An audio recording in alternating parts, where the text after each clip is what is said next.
वो 16वीं सदी का आखिरी साल था। दुनिया की कुल उत्पादन का 1/4 माल भारत में तैयार होता था। इसी वजह से इस मुल्क को सोने की चिड़िया कहा जाता था। तब दिल्ली की तख्त पर मुगल बादशाह जलालुद्दीन मोहम्मद अकबर की हुकूमत थी। वो दुनिया के सबसे दौलतमंद बादशाहों में से एक थे। दूसरी तरफ उसी दौर में ब्रिटेन गृह युद्ध से उबर रहा था। उसकी अर्थव्यवस्था खेती बाड़ी पर निर्भर थी और दुनिया के कुल उत्पादन का महज 3% माल वहां तैयार होता था। ब्रिटेन में उस वक्त महारानी एलिजाबेथ प्रथम की हुकूमत थी। यूरोप की प्रमुख शक्तियां पुर्तगाल और स्पेन व्यापार में ब्रिटेन को पीछे छोड़ चुकी थीं। व्यापारियों के रूप में ब्रिटेन के समुद्री लुटेरे पुर्तगाल और स्पेन के व्यापारिक जहाजों को लूटकर ही संतुष्ट हो जाते थे। उसी दौरान घुमंतु ब्रितानी व्यापारी राल्फ फिच को हिंद महासागर, मेसोपोटामिया, फारस की खाड़ी और दक्षिण पूर्व एशिया की व्यापारिक यात्राएं करते हुए भारत की समृद्धि के बारे में पता चला। राल्फ फिच की ये यात्रा इतनी लंबी थी कि ब्रिटेन लौटने से पहले उन्हें मृत मानकर उनकी वसीयत को लागू कर दिया गया था। पूरब से मसाले हासिल करने के लिए लेवेंट कंपनी 2 नाकाम कोशिशें कर चुकी थी। भारत के बारे में राल्फ फिच की जानकारी के आधार पर एक अन्य घुमंतु सर जेम्स लैंकिस्टर सहित ब्रिटेन के 200 से अधिक प्रभावशाली और व्यावसायिक पेशेवरों को इस दिशा में आगे बढ़ने का विचार आया। उन्होंने 31 दिसंबर 1600 को एक नई कंपनी की नींव डाली और महारानी से पूर्वी एशिया में व्यापार पर एकाधिकार प्राप्त किया। इस कंपनी के कई नाम हैं, लेकिन इसे ईस्ट इंडिया कंपनी के नाम से जाना जाता है। शुरुआती सालों में दूसरे क्षेत्रों में यात्रा करने के बाद अगस्त 1608 में कैप्टन विलियम हॉकिंस ने भारत के सूरत बंदरगाह पर अपने जहाज हेक्टर का लंगर डालकर ईस्ट इंडिया कंपनी के आने का ऐलान किया। हिंद महासागर में ब्रिटेन के व्यापारिक प्रतिद्वंद्वी डच और पुर्तगाली पहले से ही मौजूद थे।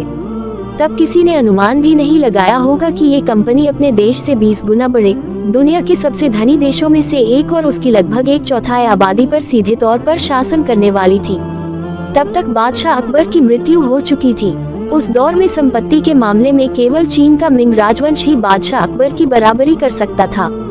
हाफी खान निजामुल मुल्क की किताब मुंतखबुल बाब के अनुसार अकबर ने 5000 हाथी, 12000 घोड़े, 1000 चीते, 10 करोड़ रुपए, बड़ी अशरफियों में 100 तोले से लेकर 500 तोले तक की 1000 अशरफियाँ, 272 मन कच्चा सोना, 370 मन चांदी, 1 मन जवाहरात जिसकी कमी 3 करोड़ रुपए थी, अपने पीछे छोड़ा था। अकबर के शहजादे सलीम, नूरुद्दीन, जहांगीर की उपाधि के साथ तख्त पर आसीन हो चुके थे। शासन में सुधारों को लागू करते हुए कान, नाक और हाथों को काटने का दंड समाप्त कर दिया गया था। जनता के लिए शराब और दूसरी नशीली वस्तुओं का प्रयोग और विशेष दिनों में जानवरों के वध पर पाबंदी का आदेश देने के साथ कई अवैध करों को हटाया जा चुका था। सड़कें, कुएं और सराय बनाए जा रहे थे। उत्तराधिकार के कानूनों को सख्ती से लागू किया गया था और हर शहर के सरकारी अस्पतालों में मुफ्त इलाज का आदेश दिया गया था। फरियादियों की फरियाद के लिए महल की दीवार से न्याय की एक जंजीर लटका दी गई थी। विश्वविख्यात इतिहासकार विलियम डेलरिम्पल के अनुसार हॉकिंस को जल्द ही एहसास हो गया कि 40 लाख मुगलों की सेना के साथ वैसा युद्ध नहीं किया जा सकता जैसा कि उस समय यूरोप में हो रहा था। इसलिए यहाँ उसे मुगल बादशाह की इजाजत के साथ साथ सहयोग की भी जरूरत थी। हॉकिंस 1 वर्ष के भीतर मुगल राजधानी आगरा पहुंचा। कम पढ़े लिखे हॉकिंस को जहांगीर से व्यापार की अनुमति प्राप्त करने में सफलता नहीं मिली। उसके बाद संसद के सदस्य और राजदूत सर थॉमस रो को शाही दूत के रूप में भेजा गया। सर थॉमस रो 1615 में मुगल राजधानी आगरा पहुंचे। उन्होंने राजा को बहुमूल्य उपहार भेंट किया, जिसमें शिकारी कुत्ते और उनकी पसंदीदा शराब भी शामिल थी। ब्रिटेन के साथ संबंध बनाना जहांगीर की प्राथमिकता में नहीं था। थॉमस रो के अनुसार जब भी बात होती थी तो बादशाह उससे व्यापार के बजाय घोड़ों, कलाकृतियों और शराब के विषय में चर्चा करने लगता। 3 साल तक लगातार अनुनय विनय के बाद सर थॉमस रो को इसमें सफलता मिली। जहांगीर ने ईस्ट इंडिया कंपनी के साथ एक व्यापारिक समझौते पर हस्ताक्षर किए। समझौते के तहत कंपनी और ब्रिटेन के सभी व्यापारियों को उपमहाद्वीप के प्रत्येक बंदरगाह और खरीदने तथा बेचने के लिए जगहों के इस्तेमाल की इजाजत दी गई। बदले में यूरोपीय उत्पादों को भारत को देने का वादा किया गया था, लेकिन तब वहां बनता ही क्या था। ये तय किया गया था कि कंपनी के जहाज राजमहल के लिए जो भी प्राचीन वस्तुएं और उपहार लाएंगे उन्हें सहर्ष स्वीकार किया जाएगा। कंपनी के व्यापारी मुगलों की रजामंदी से भारत से सूत, नील, पोटेशियम नाइट्रेट और चाय खरीदते, विदेशों में उन्हें महंगे दामों में बेचते और खूब मुनाफा कमाते। कंपनी की पूंजी का आधार व्यापारिक पूंजी था। कंपनी जो भी वस्तु खरीदती उसका मूल्य चांदी देकर अदा करती, जो उसने 1621 से 1843 तक स्पेन और संयुक्त राज्य अमेरिका में दासों को बेचकर जमा किया था। साल 1670 में ब्रिटिश सम्राट चार्ल्स द्वितीय ने ईस्ट इंडिया कंपनी को विदेश में युद्ध लड़ने और उपनिवेश स्थापित करने की अनुमति दे दी। ब्रिटिश सेना के सशस्त्र बलों ने पहले भारत में पुर्तगाली, डच और फ्रांसीसी प्रतिद्वंद्वियों का मुकाबला किया और अधिकांश युद्ध जीते। धीरे धीरे उसने बंगाल के तटीय क्षेत्रों को अपने नियंत्रण में ले लिया। लेकिन 17वीं शताब्दी में मुगलों से केवल एक बार उनका आमना सामना हुआ था। साल 1681 में कंपनी के कर्मचारियों ने कंपनी के निदेशक सर चाइल्ड से शिकायत की कि बंगाल में मुगल बादशाह औरंगजेब आलमगीर के भांजे नवाब शाइस्ता खान के अधिकारी उन्हें कर और अन्य मामलों में परेशान करते हैं। सर चाइल्ड ने सैन्य सहायता के लिए अपने सम्राट को पत्र लिखा। इसके बाद 1686 में 19 युद्धपोतों, 200 तोपों और 600 सैनिकों वाला एक नौसैनिक बेड़ा लंदन से बंगाल की ओर रवाना हुआ। मुगल बादशाह की सेना भी तैयार थी, इसलिए युद्ध में मुगलों की जीत हुई। 1695 में ब्रितानी समुद्री डाकू हेनरी एवरी ने औरंगजेब के समुद्री जहाजों फतेह मोहम्मद और गुलाम सवाई को लूट लिया। इस खजाने की कीमत लगभग 6 से 7 लाख ब्रिटिश पाउंड थी। इतिहासकार विलियम डेलरिम्पल का कहना है कि ब्रितानी सैनिकों को मुगल सेना ने मक्खियों की तरह मारा। बंगाल में कंपनी के 5 कारखाने नष्ट कर दिए गए और सभी अंग्रेजों को बंगाल से बाहर निकाल दिया गया। सूरत के कारखाने को बंद कर दिया गया और बम्बई में भी उनका यही हाल किया गया। कंपनी के कर्मचारियों को जंजीरों में जकड़कर शहरों में घुमाया गया और अपराधियों की तरह उन्हें अपमानित किया गया। कंपनी के पास माफी मांगने और अपने कारखानों को वापस पाने के लिए राजा के दरबार में भिखारियों की तरह उपस्थित होने के अलावा और कोई विकल्प नहीं था। ब्रिटिश सम्राट ने आधिकारिक रूप से हेनरी एवरी की निंदा की और मुगल बादशाह से माफी मांगी। औरंगजेब आलमगीर ने 1690 में कंपनी को माफ कर दिया। 17वीं सदी के उत्तरार्ध में ईस्ट इंडिया कंपनी चीन से रेशम और चीनी मिट्टी के बर्तन खरीदती थी। सामान का भुगतान चांदी में करना पड़ता था, क्योंकि उनके पास कोई भी ऐसा उत्पाद नहीं था जिसकी चीन को आवश्यकता हो। इसका एक उपाय निकाला गया। बंगाल में पोस्ते की खेती की गई और बिहार में अफीम का निर्माण करने के लिए कारखाने लगाए गए और इस अफीम को तस्करी के जरिए चीन पहुंचाया गया। उस समय तक चीन में अफीम का बहुत कम उपयोग किया जाता था। ईस्ट इंडिया कंपनी ने चीनी एजेंटों के माध्यम से लोगों के बीच अफीम को बढ़ावा दिया। कंपनी ने अफीम के व्यापार से रेशम और चीनी के बर्तन भी खरीदे और मुनाफा भी कमाया। जब चीनी सरकार ने अफीम के व्यापार को रोकने की कोशिश की और चीन आने वाले अफीम को नष्ट किया गया, तब चीन और ब्रिटेन के बीच कई युद्ध हुए, जिसमें चीन की हार हुई और ब्रिटेन ने अपमानजनक शर्तों पर चीन के साथ कई समझौते किए। इस तरह नष्ट किए गए अफीम का मुआवजा वसूला गया। उसके बंदरगाहों पर कब्जा किया गया। हांगकांग पर ब्रिटिश आधिपत्य इसी श्रृंखला की एक कड़ी थी। जब चीनी सरकार ने विरोध में महारानी विक्टोरिया को पत्र लिखकर अफीम के व्यापार को रोकने में मदद करने की अपील की, तो उस पत्र का कोई जवाब नहीं आया। साल 1707 में बादशाह औरंगजेब की मृत्यु के बाद विभिन्न क्षेत्रों के लोग एक दूसरे के खिलाफ हो गए। कंपनी ने इन परिस्थितियों का लाभ उठाते हुए लाखों की संख्या में स्थानीय लोगों को सेना में भर्ती किया। यूरोप में होने वाली औद्योगिक क्रांति के कारण युद्ध तकनीक में भी वे दक्ष हो गए। ये छोटी लेकिन प्रभावी सेना एक के बाद एक पुरानी तकनीक से लैस मुगलों, मराठों, सिखों और स्थानीय नवाबों की बड़ी सेनाओं को हराती चली गई। साल 1756 में नवाब सिराजुद्दौला भारत के सबसे धनी स्वायत्त राज्य बंगाल के शासक बने। मुगल शासन के राजस्व का 50% इसी राज्य से आता था। बंगाल न केवल भारत में बल्कि पूरे विश्व में कपड़ा और जहाज निर्माण का एक प्रमुख केंद्र था। इस क्षेत्र के लोग रेशम, सूती वस्त्र, इस्पात, पोटेशियम नाइट्रेट और कृषि तथा औद्योगिक वस्तुओं का निर्यात करके अच्छी कमाई करते थे। कंपनी ने कलकत्ता में अपने किलों का विस्तार करना शुरू कर दिया और अपने सैनिकों की संख्या बढ़ा दी। नवाब ने कंपनी को संदेश भेजा कि वह अपने क्षेत्र का विस्तार न करे। आदेश की अवहेलना के बाद नवाब ने कलकत्ता पर हमला किया और ब्रिटिश किलों पर कब्जा कर लिया। ब्रिटिश कैदियों को फोर्ट विलियम के तहखाने में कैद कर दिया गया।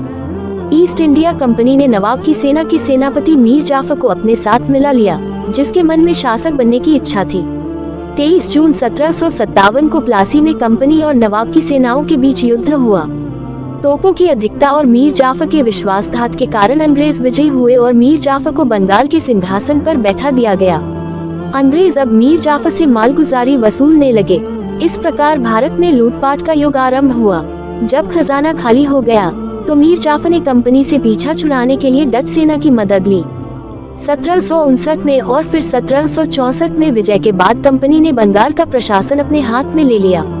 नए नए करों का बोझ लादा और बंगाल का सामान सस्ते दामों में खरीदकर दूसरे देशों में महंगे दामों में बेचने लगे।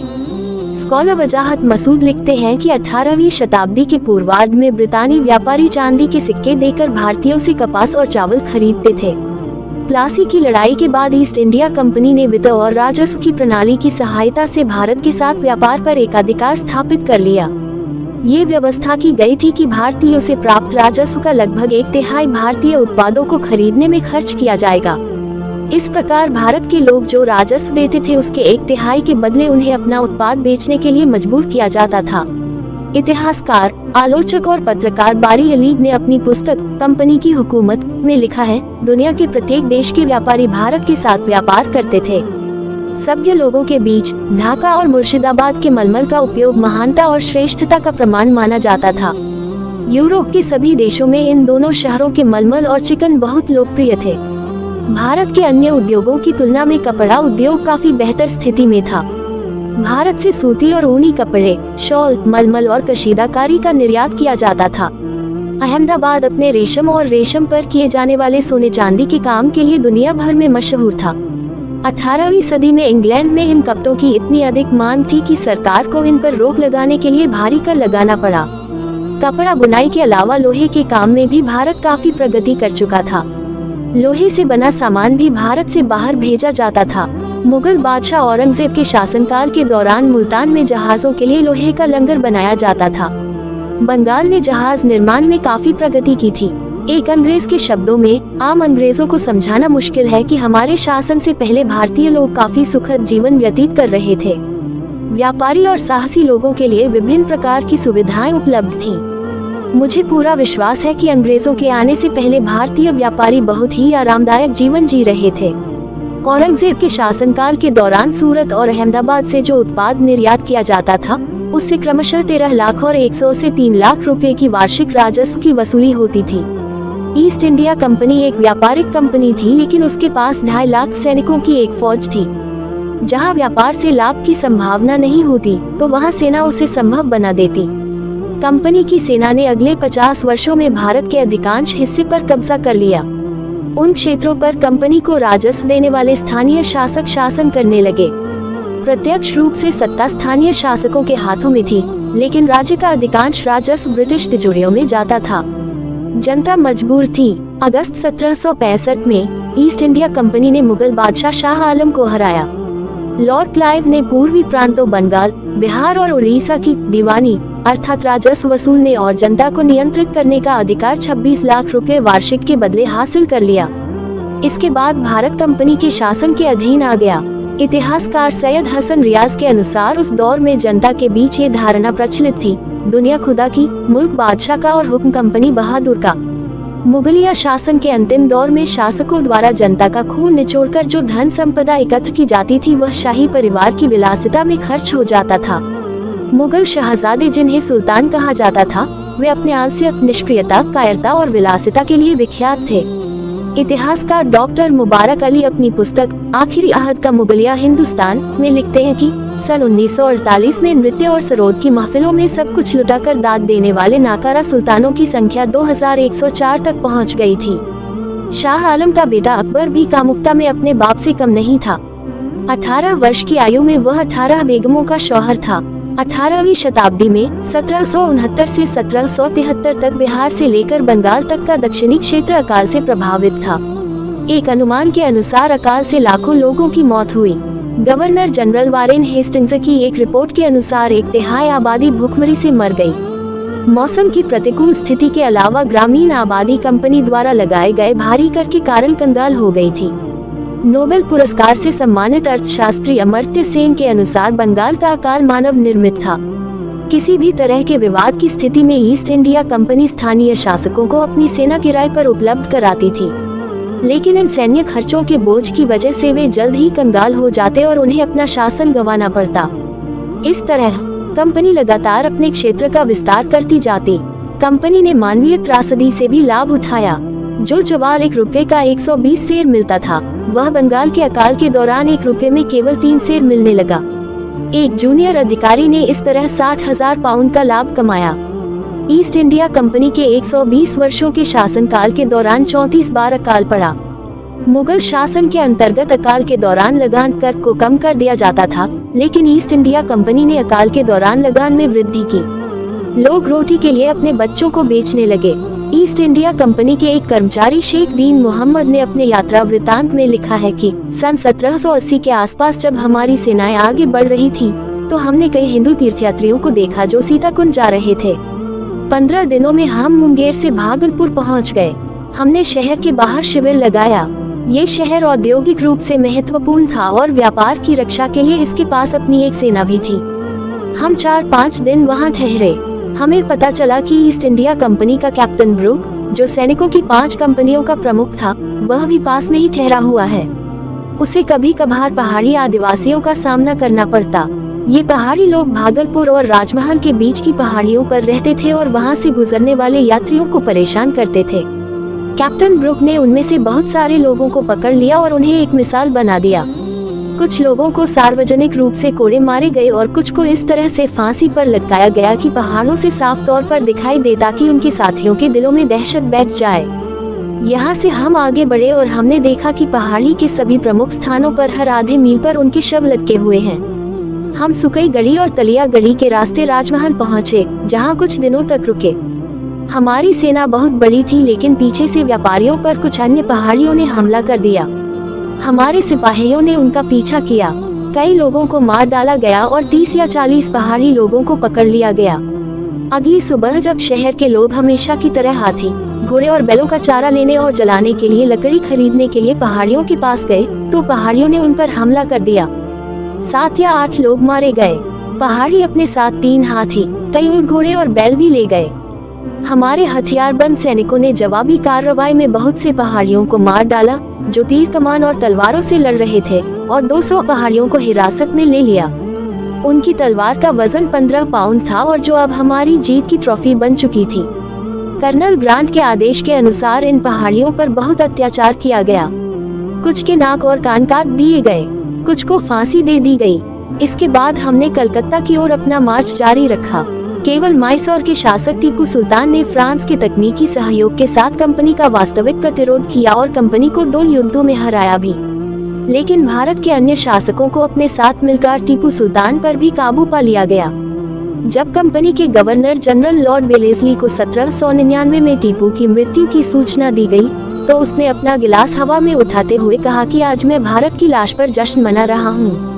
लॉर्ड वेलेस्ली के ही कार्यकाल में कंपनी को अपनी सैन्य विजय के बावजूद वित्तीय कठिनाइयों का सामना करना पड़ रहा था। उसका कर्ज बढ़कर 3 करोड़ पाउंड से भी अधिक हो चुका था। कंपनी के निदेशक ने वेलेस्ली के व्यर्थ खर्च के बारे में सरकार को लिखा और उन्हें ब्रिटेन वापस बुला लिया गया। साल 1813 में ब्रिटिश संसद ने भारत में व्यापार पर ईस्ट इंडिया कंपनी के एकाधिकार को समाप्त कर दिया और अन्य ब्रिटिश कंपनियों को व्यापार करने और कार्यालय खोलने की अनुमति दे दी। ब्रिटेन के सदन ने 1813 में थॉमस मुनरो से पूछा, जिन्हें 1820 में मद्रास का गवर्नर बनाया गया था, कि औद्योगिक क्रांति के बावजूद ब्रिटेन के बने कपड़े भारत में क्यों नहीं बिक रहे। तो उन्होंने जवाब दिया कि भारतीय कपड़े कहीं अधिक गुणवत्ता वाले हैं। लेकिन फिर ब्रिटेन में बने कपड़ों को लोकप्रिय बनाने के लिए सदियों पुराने स्थानीय कपड़ा उद्योग को नष्ट कर दिया गया और इस तरह ब्रिटेन का निर्यात जो 1815 में 25 लाख पाउंड था, वह 1822 में बढ़कर 48 लाख पाउंड हो गया। ढाका, जो कपड़ा निर्माण का प्रमुख केंद्र था, उसकी जनसंख्या 1.5 लाख से घटकर 20,000 हो गई।